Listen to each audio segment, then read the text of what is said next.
Welcome to the Kingdoms Club. You are now entering the Kingdoms Club. Today we're going to talk about the ladder, Jacob's ladder, which is Christ. Now, many people think about Jacob's ladder thinking that's just some ladder that reaches up to heaven. There's a ladder that we need to climb, but that ladder actually is within you, within your body, that you're closer to heaven, you're closer to God, you're closer to Christ, closer than your own biological atomic structure is, closer than your gluons and your quarks and your protons and your nucleus, than you can even fathom. You are that close to Christ, closer than the air you breathe.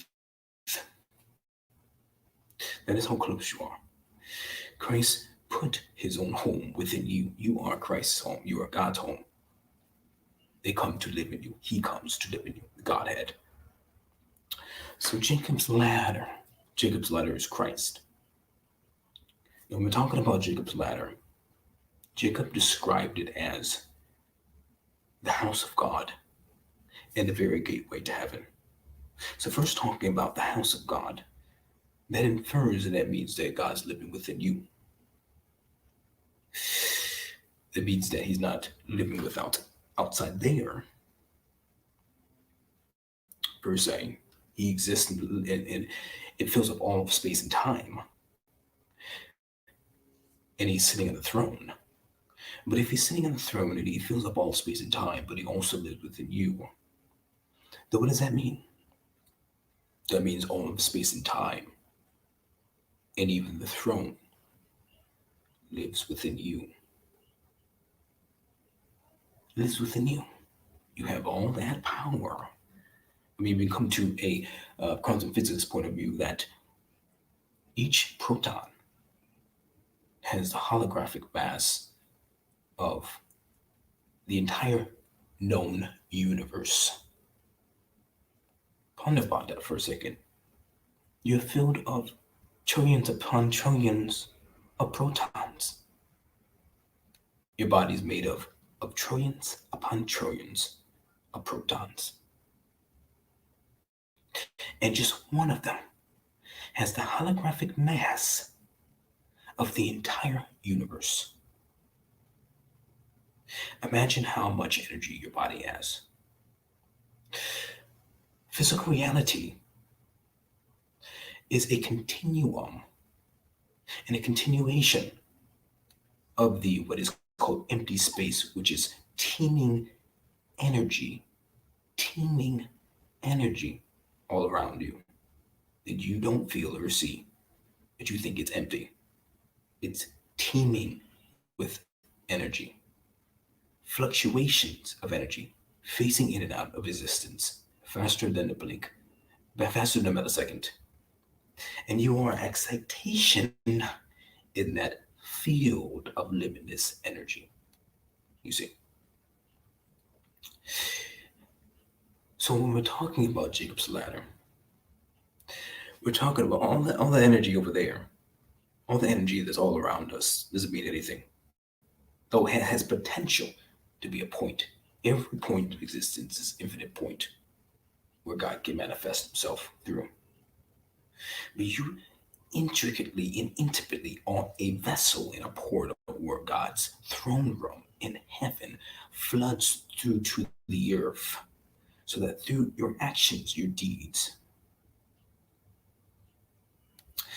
you are able to transform the world and create a new world according to the copy and design and will and purpose of heaven. That potential is always within you in every second of the substance, the properties, and the resources of heaven to flood through your body, through the portal which is Christ, into the physical world, so that as it is in heaven, it may be on earth. That the new man may be manifested on the earth and not the old man. This is how we're going to see a new heaven and new earth. not through the works of the old man, but through the works of the new man, flowing through you, that river of life flowing from the throne, the temple, which is in your spirit. The temple is a copy, an example, and a representation of your body, spirit, soul, body. Most holy place,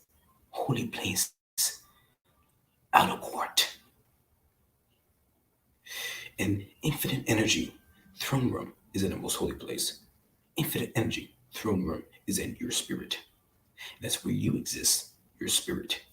And you're connected. You're always connected to your spirit. So you have access to what your spirit is experiencing. Your spirit is right now with Christ at at at the um, at the right hand of God, sitting at the right hand of God.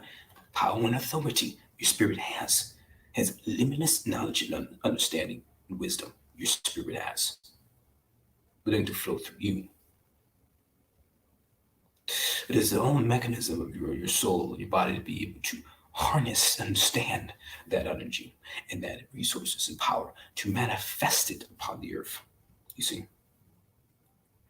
So the main thing I want to lay out is that Jacob's ladder, we think of it as a ladder that's you just reaching up to heaven. And that's what the dream made it seem like. We see that Jesus called himself and referred to himself that he is Jacob's ladder. He is the door. He is the gateway to heaven. He is the house of God. And we are one with Christ. So we are the house of God. And we have that gateway within us. We have that door within us that connects us to heaven.